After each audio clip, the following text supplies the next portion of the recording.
de trouver en fait un industriel qui accepte de collaborer avec moi, de respecter un petit peu mon processus qui n'est pas forcément, parce que je ne suis pas une grande entreprise, donc je ne vais pas forcément lui commander énormément de choses. Et ça a été la première victoire.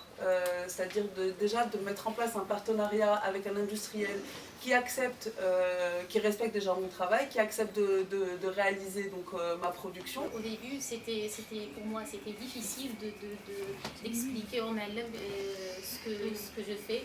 Il était un peu têtu et avec le résultat que j'ai fait, c'est mon premier prototype, et là a changé d'opinion, surtout lorsqu'il a vu la réaction des autres gens devant le produit. Donc c'est la preuve par la réussite en fait. Ouais. Une fois que le produit est sorti, je trouve que l'entrepreneur, il appelle aujourd'hui le rêve, il appelle ça le business plan.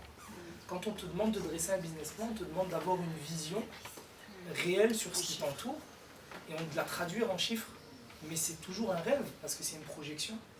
Donc un business plan, c'est j'espère, en fonction de ce que je vois, de ce qui m'entoure, de ce que je suis, de mes opportunités, je pense que je serai là.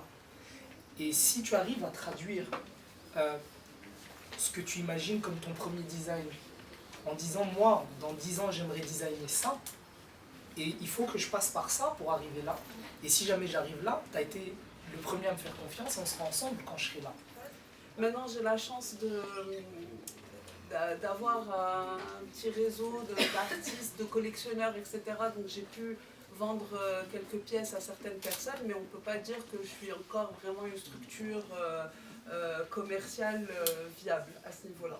Et là, je suis justement dans une phase dans l'histoire de mon entreprise, en tout cas de mon projet de mobilier, où il va falloir justement switcher vers une partie qui soit véritablement commerciale, avec tout le process qui soit bien intégré.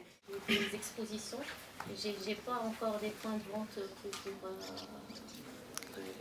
pour vendre, mais pour les fidéliser par la qualité, par le concept déjà, par les pièces uniques que je fais. Et donc dès qu'il y a une femme ou un homme qui achète mon produit, il connaît que c'est le seul qui le porte, c'est déjà une fierté pour moi, et je fidélise mon produit. Et si on décide d'auto-entreprendre, donc d'y aller tout seul, il va falloir mettre plusieurs casquettes.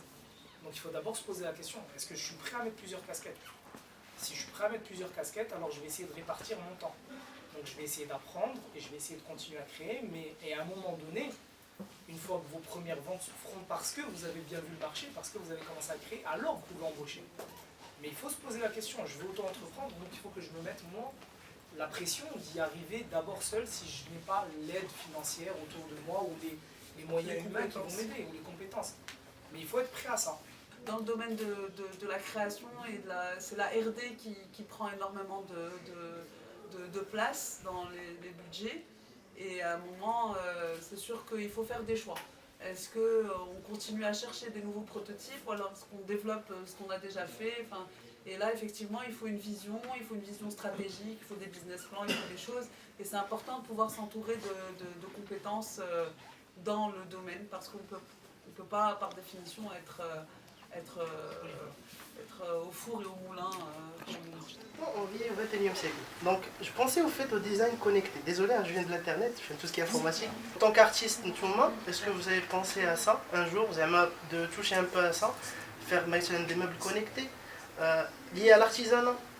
C'est très simple à faire en plus. En septembre 2016, le cluster de Marrakech a décidé de faire appel à 2 designers. Giulio Vinaccia, qui a gagné Compass de Oro. Donc Compass de Oro, c'est l'équivalent de l'Oscar du design. Et Hicham Hlou, que vous connaissez peut-être.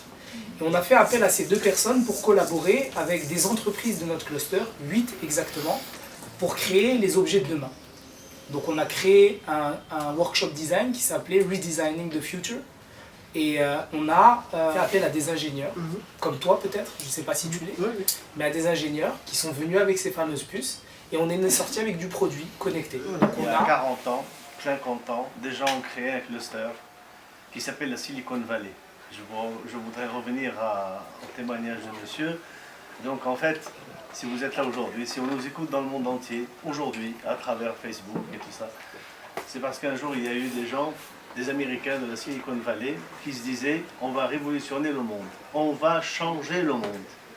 Un de ces jeunes, il s'appelle Bill Gates, il s'appelle Steve Jobs, etc. et d'autres encore. Ces gens-là se sont réunis et se sont dit on va créer une association non capitalistique. Tu as oublié peut-être de le dire tout à l'heure. Donc le cluster n'est pas une association capitalistique, c'est-à-dire on ne mélange pas chacun ses sous, mais ensemble, et parce que nous sommes ensemble, et uniquement parce que nous sommes ensemble, que nous avons la possibilité de changer le monde. C'est quoi changer le monde?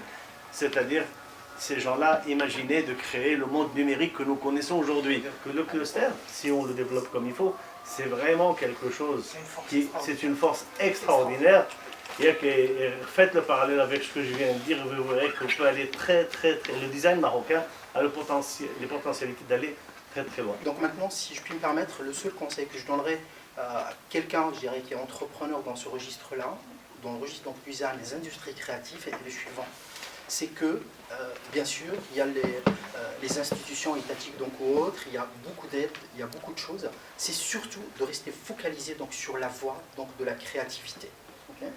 Ça, c'est le premier point. Le deuxième point, essayez de parler quand vous êtes face à des industriels, à des entrepreneurs, pensez le design à 360 degrés. Okay? Surtout, sortez le design de d'art au décor, des meubles, du mobilier, même si on a besoin donc, de ça aussi. Okay? Parce que le design, c'est le packaging, le design, c'est les objets connectés, le design, c'est bien sûr donc, le numérique. Okay? C'est le client final aussi, le design. Bien sûr, et surtout, et là vous faites bien donc, de le dire, et surtout, ne perdez pas de vue le paradigme qui fait qu'un designer est designer, qui diffère justement des paradigmes du management centrés donc, sur le marketing. Voilà, merci à vous. On aura l'occasion. Merci à vous. Merci à vous tous d'être venus aussi nombreux, aussi impliqués, aussi intéressés, aussi beaux, aussi généreux. Voilà. Merci.